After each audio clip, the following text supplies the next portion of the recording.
नमस्कार। आईपा के मंच पर आपका स्वागत है। आईपा का मतलब all India progressive politics association. ये प्रगतिशील राजनीति को लेकर बात करता है और आज हमारे साथ में खास बातचीत करने के लिए आईपा के मंच पर हैं अलंकार सिंह, एडवोकेट, बार एसोसिएशन के उपाध्यक्ष और राजनीति से भी ये ताल्लुक़ रखते हैं, नेता भी हैं समाजवादी पार्टी के। फिलहाल इन्हीं सब बातों से इनके लिए हम इनसे ही जानेंगे कि किस तरह से इन्होंने अपने जीवन में आगे का कदम बढ़ाया और आज के दिन ये स्थिति है कि ये अधिवक्ता हैं और समाजवादी पार्टी के नेता भी हैं। फिलहाल चलिए रुक करते हैं हम अलंकार जी के। भाई साहब, स्वागत है आपका। बहुत बहुत धन्यवाद आपका, बहुत बहुत धन्यवाद। और आईपा की पूरी टीम को हमारी तरफ से बहुत बहुत धन्यवाद। और प्रगतिशील राजनीति की जब आप बात करते हो तो कहीं ना कहीं देश के उत्थान की बात आप करते हो, देश को आगे ले जाने की बात करते हो, समाज को आगे ले जाने की बात करते हो। तो मैं स्वागत करता हूँ आईपा की पूरी टीम को कि एक ऐसा मंच आपने दिया जिसमें पुरानी राजनीति को छोड़ के आज प्रोग्रेसिव राजनीति की बात हो रही है। बहुत बहुत स्वागत है आपका। सबसे पहले हम जानेंगे कि आपने अपना पढ़ाई और अपनी ये सब जो स्थिति दैनिक से किस तरह से आपने स्टार्ट की और कहाँ से आवाज आप यहाँ तक पहुँचे हैं। जी, मेरी प्रारंभिक शिक्षा तो प्राइमरी स्कूल से शुरू हुई। जूनियर स्कूल में चूँकि मेरे पिताजी भी शिक्षक थे तो उनके साथ जूनियर एजुकेशन मैंने प्राप्त करी और उसके बाद इंटर कॉलेज होते हुए लखनऊ विश्वविद्यालय तक पहुँचे और मैंने लखनऊ विश्वविद्यालय से स्नातक और विधि की शिक्षा प्राप्त की और उसके बाद राजनीति और वकालत के व्यवसाय में आए। और शिक्षा हम लोगों ने पढ़ाई करके और सब संघर्षों के बीच निकल के शिक्षा ग्रहण करी है और उस शिक्षा की दम पे हम लोग समाज में आज स्थापित। अच्छा, सबसे पहले एक सवाल मैं आपसे करना चाहूँगा प्रोग्रेसिव एजुकेशन के। प्रोग्रेसिव एजुकेशन सिस्टम यानी ऐसा सिस्टम जिससे हम लोग जो स्थित जो होकर निकले हैं, समझ रहे हैं, उसकी उनकी योग्यता के हिसाब रोजगार को लेकर बात करी जाए और पर्याप्त स्किल है, ना नैतिक शिक्षा की कमी और कौशल की ऐसे कैसे जो मुमकिन है इन सब चीज़ों को लेकर। पहली बात तो सरकार ने जो शिक्षा नीतियां बनाई हैं जो पहले से चल रही हैं ठीक है, उस समय और प्रदेश को लेकर वो सब शिक्षा व्यवस्थाएं ठीक थी, लेकिन वर्तमान समय को देखकर शिक्षा व्यवसाय में बहुत बड़ा परिवर्तन लाने की जरूरत है, क्योंकि स्किल डेवलपमेंट के आधार पे ही आपके जीवन का परिवर्तन होता है, समाज का परिवर्तन होता है, रोजगार उसी से रोजगार का सृजन होता है। तो अन्य देशों को आप देखिए, आप चाइना चले जाइए, छोटा सा बच्चा प्राइमरी स्तर के स्कूल में बैठ के छोटे छोटे खिलौने बना रहा है जो अंतर्राष्ट्रीय बाजार में बिक रहे हैं। तो कहीं ना कहीं उनका ज्ञान भी बढ़ रहा है, उससे शिक्षा भी उनको प्राप्त हो रही है और उसके साथ जीविकोपार्जन का भी एक माध्यम उनको मिल रहा है और वो कहीं ना कहीं बेरोजगार नहीं रहते, वो अपने जीवन में सफल रहते हैं और रोजगार पाते हैं। तो हमारा यही मानना है कि अगर शिक्षा में स्किल को जोड़ा जाए और कुछ ऐसे टेक्निकल सब्जेक्ट जोड़े जाए जो शुरुआती दौर से हो, primary junior in education system से अगर उनकी शुरुआत करी जाए तो कहीं ना कहीं जो व्यक्ति इंस्टीट्यूट से निकलेगा, उन शिक्षा क्षेत्रों से निकलेगा, संस्थानों से निकलेगा, वो रोजगार स्वयं अपने में अर्जित करेगा, अपना स्वयं रोजगार करेगा और कहीं ना कहीं वो स्वावलंबी भी रहेगा और अपना जीवन यापन कर सकता है, परिवार को लेकर चल सकता है। तो जी, भारत की किसी भी यूनिवर्सिटी की वर्ल्ड रैंकिंग 500 से बेहतर नहीं है। ऐसे में हम कैसे विश्व गुरु बनने का सपना देख सकते हैं। आज की डेट में एक से एक योग्य बेरोजगार घूम रहा है। हमारे देश का योग्य डॉक्टर, इंजीनियर, साइंटिस्ट और अच्छे अच्छे एडवोकेट्स जो विदेश में जाके जॉब कर रहे हैं, वहाँ की सरकारों को लाभ दे रहे हैं, वहाँ की बड़ी बड़ी फर्मों को चला रहे हैं, बड़ी बड़ी कंपनी को चला रहे हैं। तो योग्यता की कमी हमारे पास नहीं है, बस परखने और चुनने की कमी है और नेता लोग बस हल्की बयानबाजी करते हैं, मूलभूत जो काम है वो नहीं कर पा रहे हैं। अगर आपको योग्यता में कहीं कमी आ रही, लग रहा है इस चीज की कमी है, तो उसको आप लागू करिए। सरकारों को चाहिए, आप सरकार में हो, आप लागू करिए उसको, शिक्षा व्यवस्था में लागू करिए, इंस्टीट्यूट में लागू करिए, उसका एक पैरामीटर बना दीजिए कि ये अगर नहीं है तो ये इंस्टीट्यूट आपका नहीं चलेगा, या आपकी यूनिवर्सिटी नहीं चलेगी, हम फंडिंग नहीं करेंगे।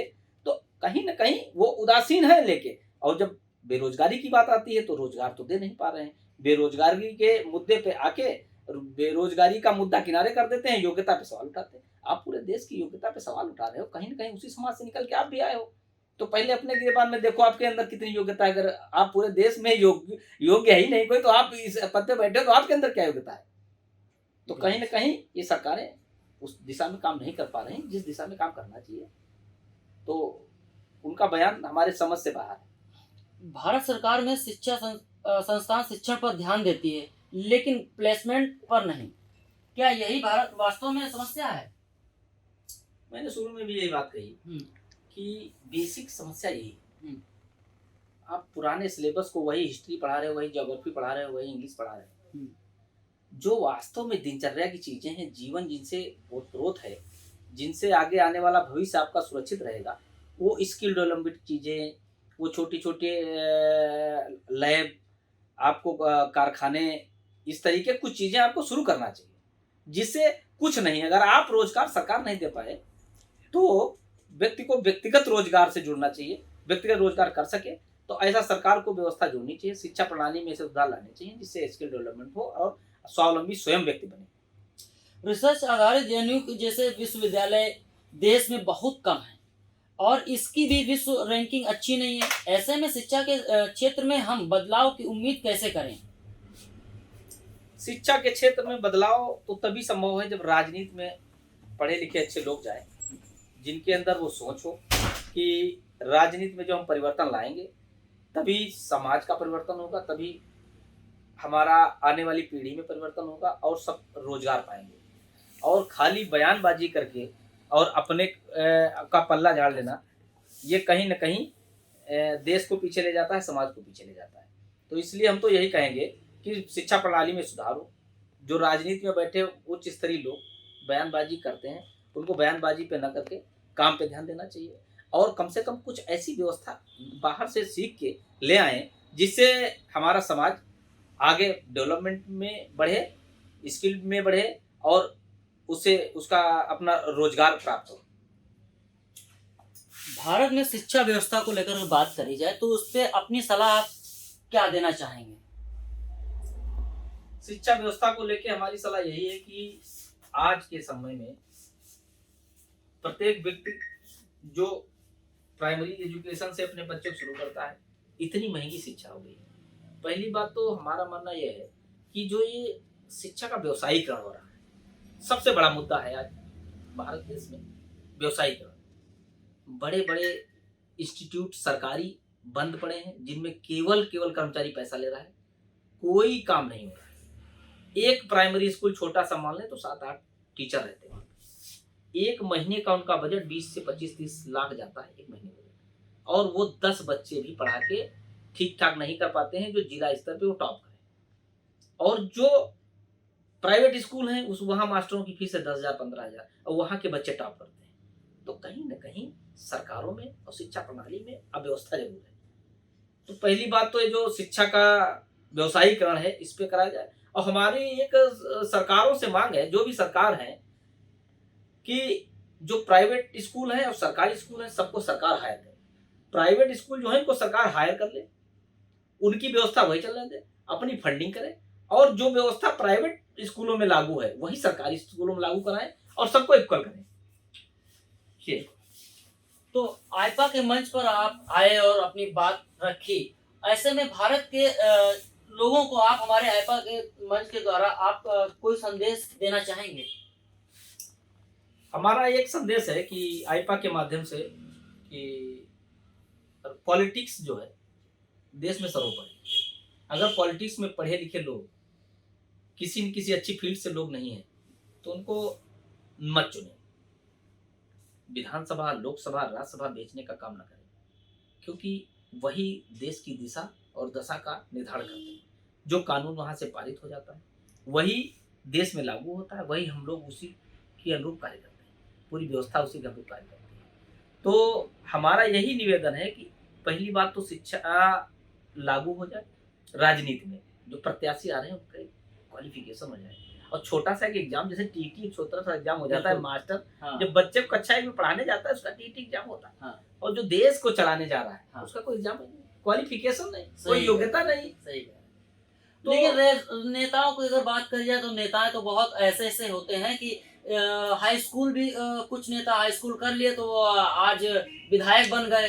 अगर उनकी डिग्री पूछी जाए तो शायद वो कहीं ना कहीं उनके पर कहीं मुकदमा होता है, कहीं कुछ को लेकर कुछ ही भी चीज उनके अंदर कमियां होती हैं। लेकिन जब डिग्री की बात करी जाती है तो जीरो आता है, तो कहीं ना कहीं डिग्री की व्यवस्था होती है, फर्जी डिग्री भी पाई जाती है। इस पे लेकर के अगर बात करी जाए तो क्या कुछ आप कहना चाहेंगे? हाँ वही है, बेस जो है, नींव है, आधार है योग्यता।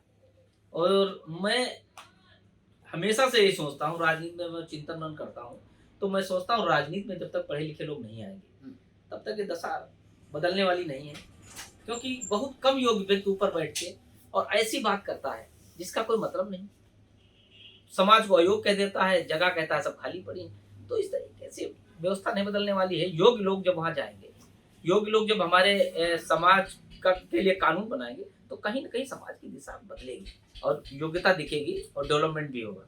तो कम से कम हमारा एक सुझाव है आईपा के माध्यम से कि राजनीतिक जो बड़े बड़े पार्टियां हैं और नेता लोग हैं, ये कम से कम एक वो नहीं तो स्किल का एक एग्जामिनेशन या एक इंटरव्यू वाइवा जिसमें कुछ ऐसे लोग रहे, एक जुडिशरी का हो, प्रशासनिक एक प्रोफेसर बैठे, कमेटी एक बना ले और उससे कम से कम योग्यता का चयन हो जाए कि कम से कम लोकसभा का टिकट ले रहा है, आदमी लोकसभा जा रहा है या राज्यसभा जा रहा है, तो कम से कम हमारे नियम कानून तो पढ़ लेगा कि कम से कम नियम कानून में क्या बोलना है, तब जाके वहां पे जूता करता है बैठ के। तो स्थितियां बदलती हैं। तो जो जनता चाहती है हमारे हित की बात हो वहां बात हो रही जूता चलाने की, तो वहां कौन किसको कितना गिरा ले, कौन कितना किसको नीचा दिखा दे। तो ये सब राजनीति आज के समय में चल रही है, इसको परिवर्तन होना चाहिए और योग्य व्यक्तियों को जाना चाहिए। और सरकार को एक नया कानून विधेयक पारित करना चाहिए केंद्र सरकार को कि कम से कम ये योग्यता है कि उसकी प्रधानी बनने जाओ तो हाई स्कूल इंटर पास, सांसद बनने जाओ हाई स्कूल फेल। तो कहीं ना कहीं बहुत अत्याचार हो रहा है। तो उसको जो है एक योग्यता निर्धारित हो और एक छोटा सा एग्जाम क्वालिफिकेशन की कम से कम लिख पढ़ लेते हैं। नेताजी नहीं कैसे उठा टेक देते हैं, पहले एग्जाम कुछ होना चाहिए। बहुत धन्यवाद आपका कि हमारा ये है आईपा के मंच पर अपनी बात रखी और आपकी बात को हम कोशिश करेंगे कि काफी अच्छी तरीके से उठाएं और लोगों तक पहुंचाएं। और आपके द्वारा जो बोला गया शिक्षा को लेकर के, सबसे बड़ी बात होती है शिक्षा। अगर शिक्षा सबसे अच्छी चीज है, शिक्षा अगर नहीं है हमारे अंदर तो हम कहीं भी नहीं खड़े हो सकते हैं, बात नहीं कर सकते, हमारा बात करने का तरीका भी अलग होता है, बदलाव हो जाता है। तो इन्हीं सब चीजों को लेकर के हम आईपा का मंच पर आपको आने के लिए बहुत बहुत धन्यवाद और बहुत बहुत शुक्रिया। ये तो थे हमारे साथ में बार एसोसिएशन के उपाध्यक्ष अलंकार सिंह एडवोकेट और समाजवादी पार्टी के नेता भी हैं। फिलहाल इन्होंने आईपा के मंच के द्वारा इन्होंने अपनी बात रखी, लोगों तक पहुंचाई कि शिक्षा के बारे में जानकारी दी कि शिक्षा के बारे में क्या कुछ होना चाहिए।